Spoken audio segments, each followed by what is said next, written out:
Hola, ¿qué tal? Vamos con la reseña de este noveno tomo ya de Tokyo Revengers. Bueno, cada vez es más difícil comentar algo de la serie sin entrar en mucho spoiler, porque obviamente pues la historia cada vez es más enrevesada, la historia de los diferentes personajes cada vez toma más importancia, hay más personajes y es más importante las relaciones entre ellos. Entonces, bueno, pues dar unas notas generales, porque lo más importante es que digamos el espíritu de la serie principal sigue intacto.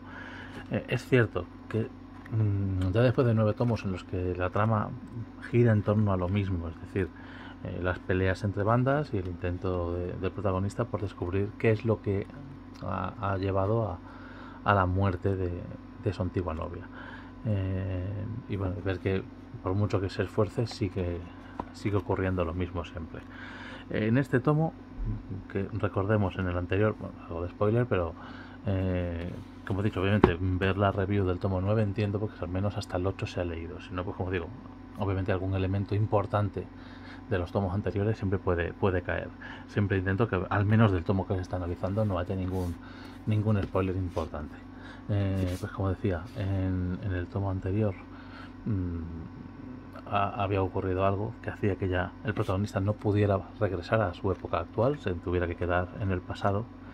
Y en este tomo voy a intentar no moverlo mucho porque puede haber un spoiler, sobre todo en la primera parte. Es en el primero, o sea, en cada tomo hay dos tomos japoneses, pues en el primer tomo japonés, el primero de los dos de este noveno tomo español,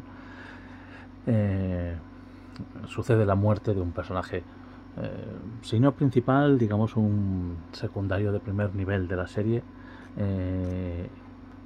Y la muerte de ese personaje, que obviamente al ser en el pasado o no poder volver al futuro, bueno, aunque pudiera volver, pero al ser en el pasado ya es irremediable, esa muerte de gran importancia marca un punto, creo, bastante serio en el transcurso de la historia. Me parece que, digamos, ese punto, que es una muerte muy violenta, no por la forma en que se muestra, sino violenta su lectura, muy seca y muy cortante. Y las consecuencias después de esa muerte hace que el primer tomo sea muy dramático. Y luego el segundo es el inicio de una pelea. Tiene sensación de ser una pelea bastante grande. Acaba prácticamente recién comenzada. Muchos contendientes, muchos enfrentamientos individuales, muchas rencillas y rencores personales por dilucidar.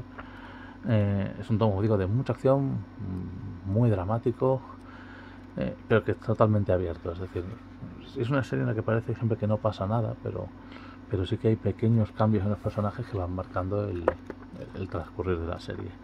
El dibujo sigue siendo espectacular, incluso la verdad es que en varios momentos me ha llamado la atención. Me he parado a ver algunas splash pages, algunos primeros planos, algunas imágenes de acción. Es muy cinético el movimiento. El dibujo es precioso, es maravilloso. Algún flashback estaba viendo ahora mismo al pasar, que se entiende perfectamente. La narración es muy fluida, muy comprensible. Un muy buen tomo. Sigue por ese mismo rumbo, es decir, si te gustó el final del 8, este tomo va a dar más de lo que estaba dando, y sigue avanzando la historia hacia un final. Como digo, no puede faltar mucho, aunque creo que van por 7 tomos más de esta longitud, o sea, hay unos 10, 12, 14 tomos más publicados del formato japonés, lo que serían eso, unos 7 tomos de este tamaño. No creo que falte mucho más, la historia está a punto de cerrar. Continuamente hay cliffhangers que parece que la historia es irresoluble, pero en este quizá el cliffhanger es un poco anterior y sí que parece que la historia llega a un punto en el que no hay gran solución. Sí que la historia sabemos que usa en muchas ocasiones el Deus Ex Machina, aparece un personaje, aparece alguien que soluciona el momento, pero eso no quita que cómo llegas a ese punto es tremendamente interesante. Así que un tomo muy interesante, muy dramático, como digo, una muerte inesperada por violenta y por importancia del personaje, de forma que, bueno, para el autor se ve que se puede permitir ciertas sorpresas con ese tema, y buen rumbo el que sigue tomando este Tokyo Revengers.